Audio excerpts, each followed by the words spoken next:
여러분, 홍시 한 개가 심장을 멈출 수도 있다는 사실 알고 계셨습니까? 제가 얼마 전 진료실에서 만난 한 어르신 이야기입니다. 이분은 정말 건강에 성실한 분이었습니다. 매일 아침 5,000보 이상 걷기, 가공식품 거의 안 드시기까지.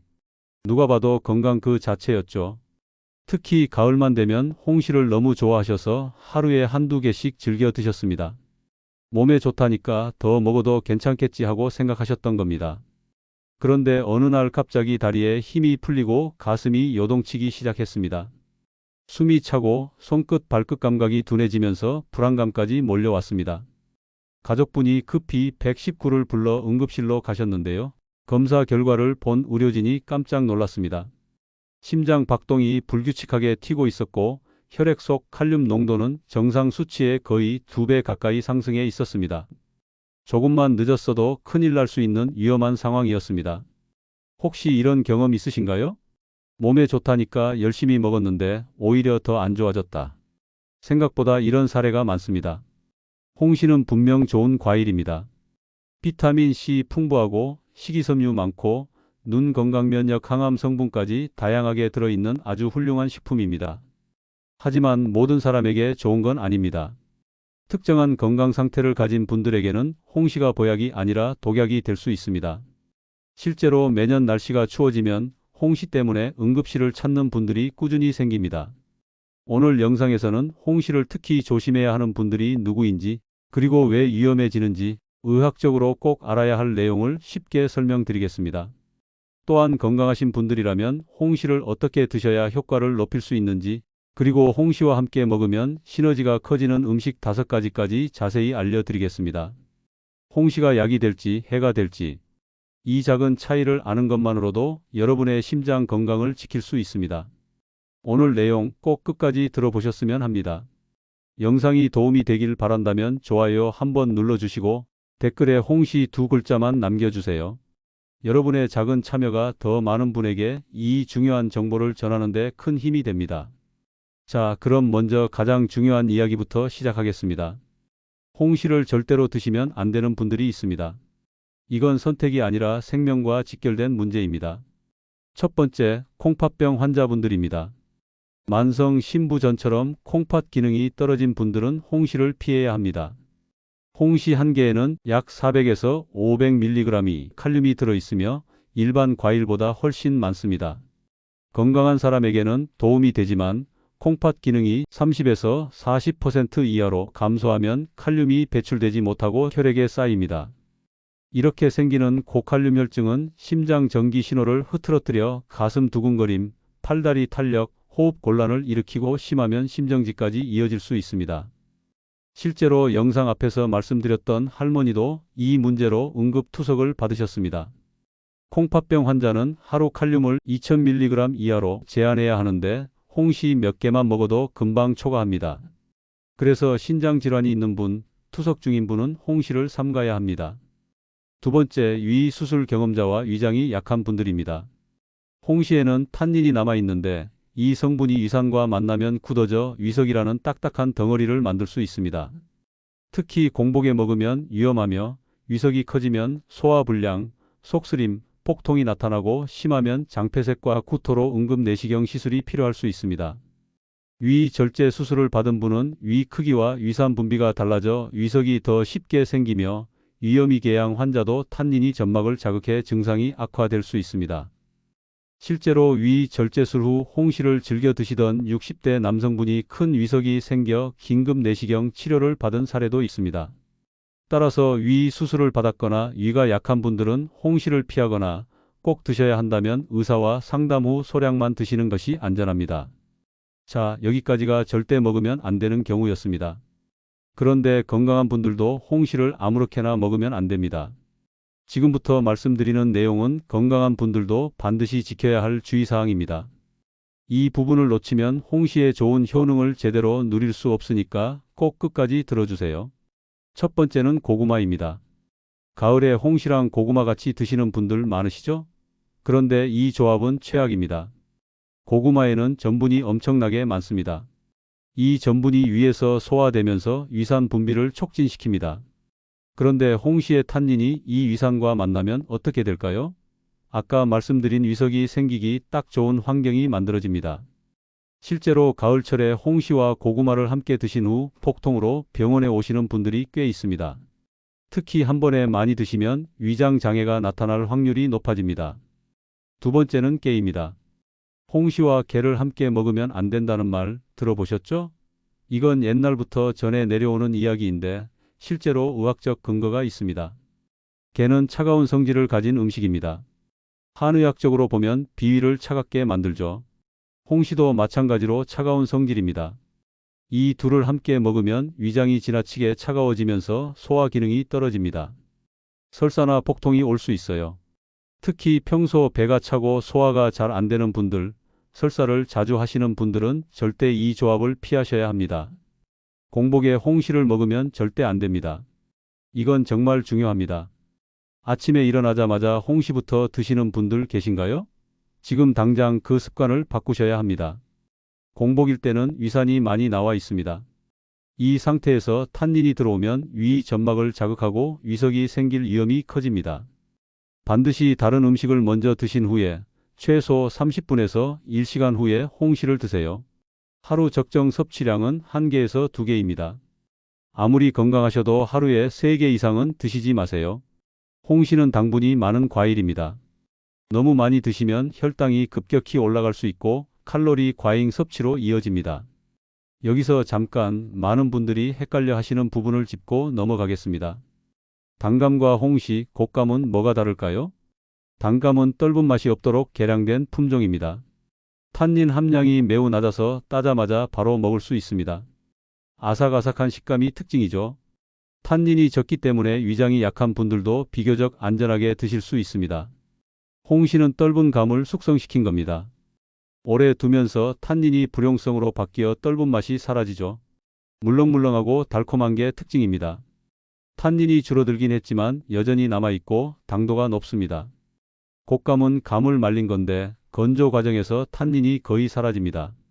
하얀 가루가 생기는데 이게 당분이 결정화된 겁니다.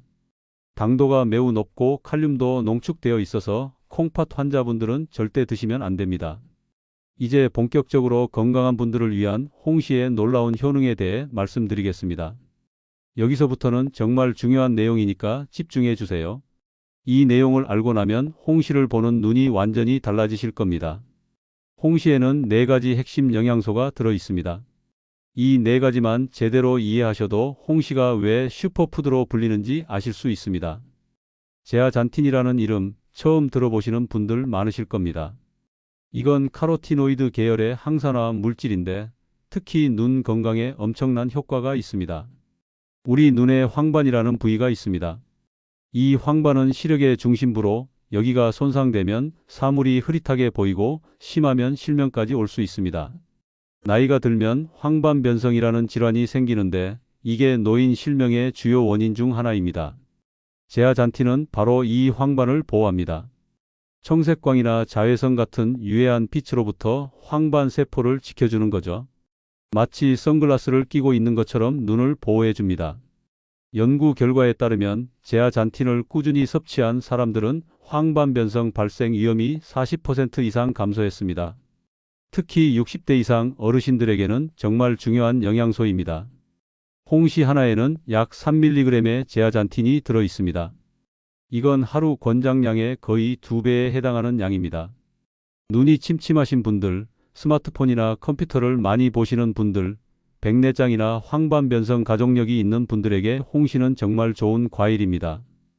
이것도 카로티노이드 계열인데 베타카로틴보다 훨씬 강력한 항산화 효과를 가지고 있습니다. 베타크립토잔틴은 우리 몸의 염증 반응을 조절합니다. 만성 염증은 거의 모든 질병의 근본 원인입니다. 암, 심혈관 질환, 당뇨병, 치매 같은 질환들이 다 만성 염증과 관련이 있습니다. 일본에서 진행된 대규모 연구가 있습니다. 베타크립토잔틴을 많이 섭취한 사람들은 폐암 발생 위험이 50% 가까이 감소했습니다. 또 관절염 발생 위험도 현저히 낮았고 당뇨병 발생률도 낮았습니다. 홍시에는 100g당 약 2mg의 베타크립토잔틴이 들어 있습니다. 이건 다른 과일에 비해 압도적으로 높은 수치입니다. 감귤류에도 들어있긴 하지만 홍시가 훨씬 많습니다. 흡연을 하시거나 과거에 하셨던 분들, 미세먼지에 많이 노출되시는 분들, 관절이 안 좋으신 분들에게 특히 좋습니다. 항산화 효과가 워낙 강력해서 세포 노화를 늦춰주고 면역력을 높여줍니다. 아까는 탄닌이 위험하다고 했는데 이제는 좋다고 하니까 헷갈리시죠? 탄닌은 양날의 검입니다. 과하면 독이지만 적당하면 약이 됩니다. 탄닌의 효능은 숙취 해소입니다. 술을 드시고 나서 홍시를 드시면 숙취가 빨리 풀린다는 말 들어보셨죠? 이게 다 탄닌 덕분입니다. 탄닌은 알코올을 분해하는 효소의 활성을 높여줍니다. 또 알코올이 혈액으로 흡수되는 속도를 늦춰주고 간의 해독 작용을 도와줍니다. 술 드신 다음 날 홍시 하나 드시면 속이 편해지는 걸 느끼실 수 있습니다. 또 다른 효능은 콜레스테롤 조절입니다.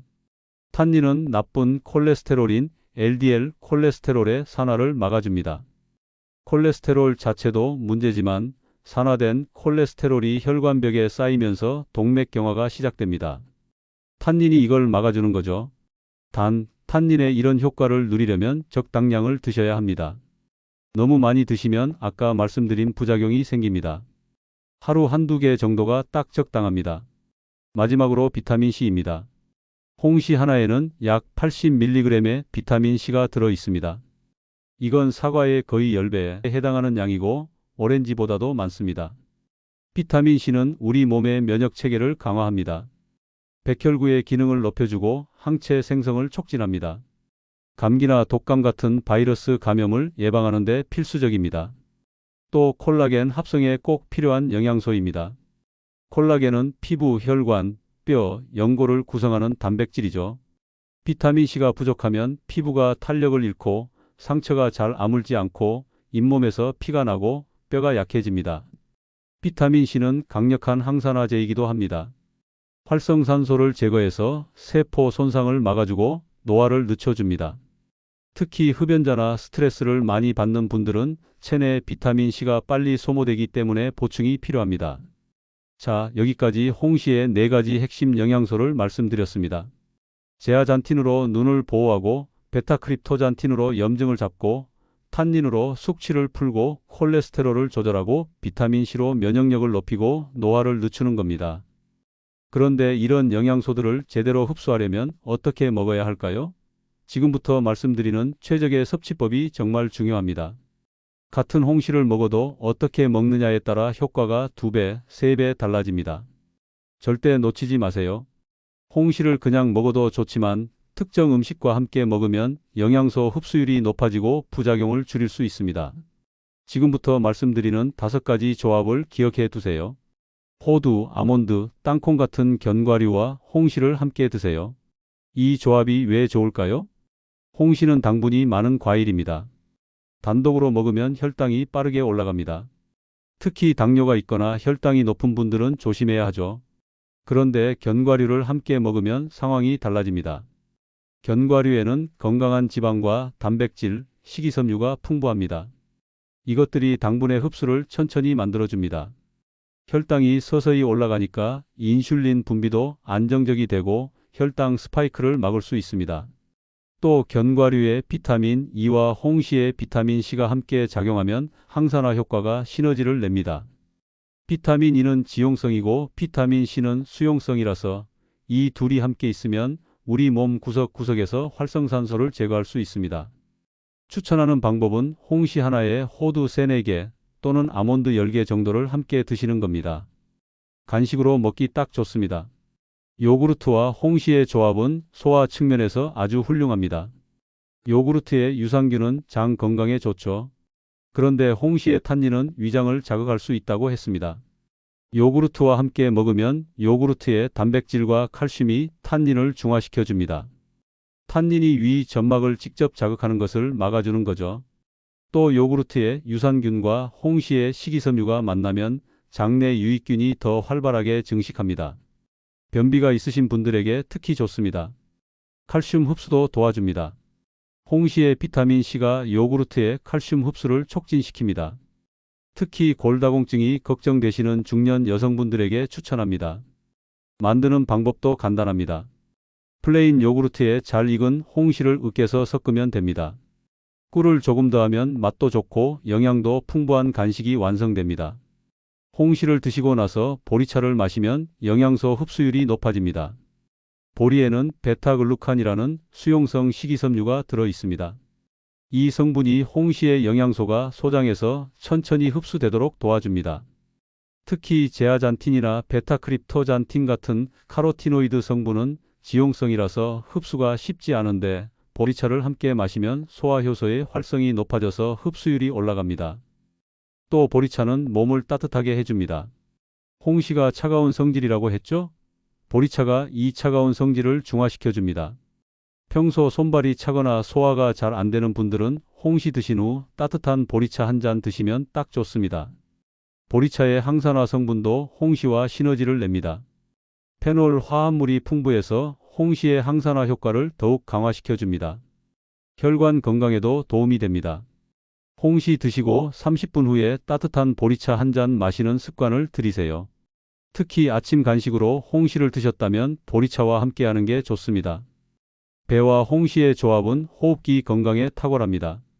배는 예로부터 기침이나 가래에 좋다고 알려진 과일입니다. 루테올린이라는 성분이 기관지 염증을 가라앉히고 가래를 묽게 만들어 배출을 도와줍니다. 홍시의 비타민 C와 배의 루테올린이 만나면 면역력이 더욱 강화됩니다. 식이섬유 시너지도 놀랍습니다. 배에는 수용성 식이섬유인 팩틴이 풍부하고 홍시에도 식이섬유가 많습니다. 이 둘을 함께 먹으면 장 건강이 확실히 좋아집니다. 변비 해결은 물론이고 혈중 콜레스테롤 수치를 낮추는 데도 도움이 됩니다. 또 배는 알칼리성 과일이라서 홍시의 탄닌이 위산과 반응하는 것을 완충시켜줍니다. 위장이 약간 예민한 분들도 이 조합이라면 안전하게 드실 수 있습니다. 만드는 방법은 간단합니다. 홍시와 배를 같이 갈아서 주스로 만들거나 각각 적당한 크기로 잘라서 과일 샐러드처럼 드시면 됩니다.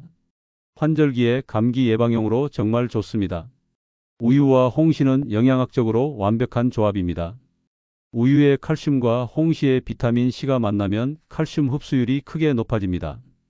비타민 C는 칼슘이 장에서 흡수될 때 필요한 환경을 만들어주기 때문입니다. 골다공증 예방에 신경 쓰시는 분들에게 완벽한 조합입니다. 우유의 단백질은 홍시의 당분을 천천히 흡수되게 만듭니다. 혈당 조절에 도움이 되죠. 또 단백질이 탄닌과 결합하면서 탄닌의 위 자극을 중화시켜줍니다. 우유의 트립토판과 홍시의 당분이 만나면 세로토닌 생성이 촉진됩니다.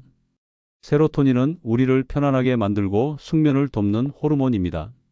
저녁에 잠들기 전 홍시 우유 한 잔은 불면증이 있는 분들에게 천연 수면제가 될 수 있습니다. 만드는 법은 간단합니다.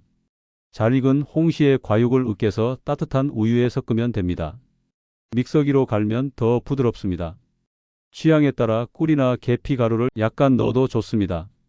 단, 유당불내증이 있는 분들은 두유로 대체하셔도 됩니다.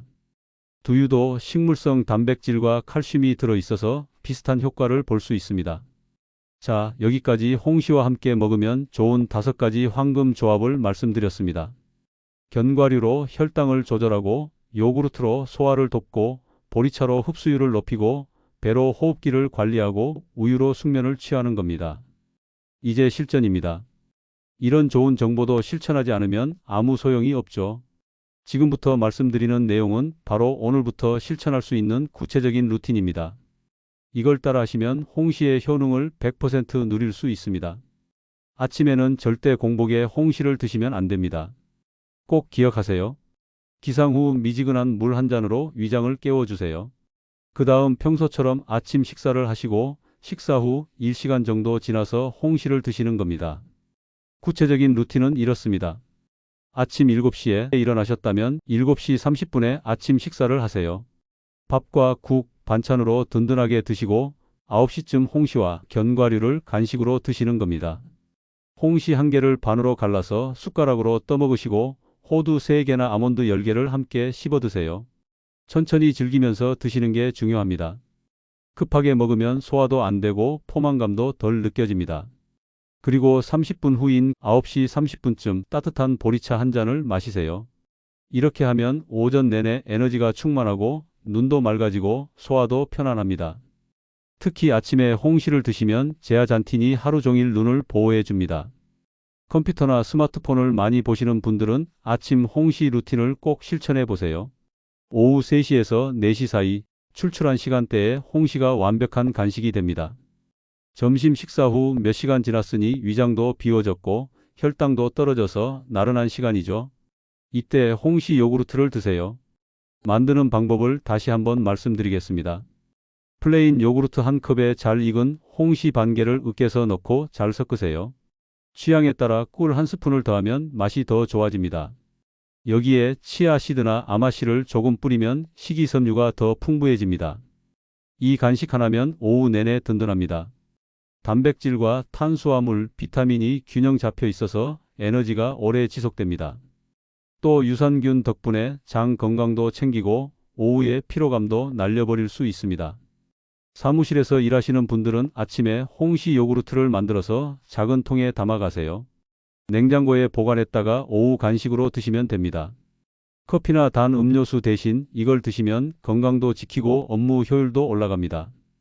저녁 식사 후에는 홍시 우유를 추천합니다. 특히 잠이 잘 안 오시는 분들에게 좋습니다. 저녁 8시쯤 저녁 식사를 마치셨다면 9시 30분에서 10시 사이에 홍시 우유를 만들어 드세요. 잠들기 1시간에서 1시간 30분 전이 딱 좋습니다. 따뜻한 우유 한 컵에 홍시 반 개를 으깨서 넣고 믹서기로 갈아주세요. 부드럽고 달콤한 음료가 완성됩니다. 여기에 계피가루를 한 꼬집 넣으면 혈당 조절에도 도움이 되고 향도 좋아집니다. 천천히 마시면서 하루를 정리하세요. 홍시 우유의 트립토판이 뇌에서 세로토닌으로 바뀌면서 기분이 편안해지고 졸음이 옵니다. 자연스럽게 숙면으로 이어집니다. 불면증 때문에 수면제를 드시는 분들도 있는데 일단 2주 정도 이 홍시 우유 루틴을 시도해 보세요. 많은 분들이 수면의 질이 개선됐다고 하십니다. 주말에는 배와 홍시를 같이 갈아서 주스로 만들어 드시는 것도 좋습니다. 가족들과 함께 건강한 디저트를 즐기는 거죠. 아이들도 좋아하는 맛입니다. 시장이나 마트에서 홍시를 고를 때 이것만 기억하세요. 첫째, 색깔을 보세요. 진한 주황색이나 붉은색을 띠는 게 잘 익은 홍시입니다. 노란색이 많이 남아있으면 덜 익은 겁니다. 잘 익은 홍시는 색이 균일하고 윤기가 납니다. 둘째, 만져보세요. 살짝 눌렀을 때 부드럽게 들어가면서도 물렁물렁하지 않은 게 좋습니다. 너무 딱딱하면 덜 익은 거고 너무 물러서 형태가 무너질 것 같으면 과하게 익은 겁니다. 적당히 탄력이 있으면서 부드러운 게 딱 좋습니다. 셋째, 꼭지를 보세요. 꼭지가 마르지 않고 초록빛을 띠면 신선한 겁니다. 꼭지가 마르거나 떨어졌으면 오래된 거예요. 넷째, 상처나 멍이 없는지 확인하세요. 겉면에 상처가 있으면 그 부분부터 빨리 상합니다. 깨끗하고 매끈한 걸 고르세요. 다섯째, 무게감을 느껴보세요. 크기에 비해 묵직한 게 과즙이 많고 당도가 높습니다. 가벼운 건 물기가 빠진 겁니다. 영상 처음에 말씀드렸던 할머니 기억하시죠? 홍시 때문에 응급실에 오셨던 그 할머니 말입니다. 다행히 할머니는 응급투석 치료를 받으시고 건강을 회복하셨습니다. 퇴원하실 때 제가 할머니께 여쭤봤습니다. 홍시가 그렇게 위험한 줄 아셨냐고요? 할머니가 하시는 말씀이 제 가슴을 찔렀습니다. 손주가 사다 준 홍시가 너무 맛있어서 그리고 건강에 좋다는 말만 들어서 매일 드셨다고 하셨습니다. 콩팥이 안 좋으면 칼륨을 조심해야 한다는 건 들어봤는데 홍시에 칼륨이 그렇게 많은 줄은 몰랐다고 하셨어요. 이 이야기가 제게 큰 숙제를 남겼습니다. 좋은 음식도 누구에게나 좋은 건 아니다.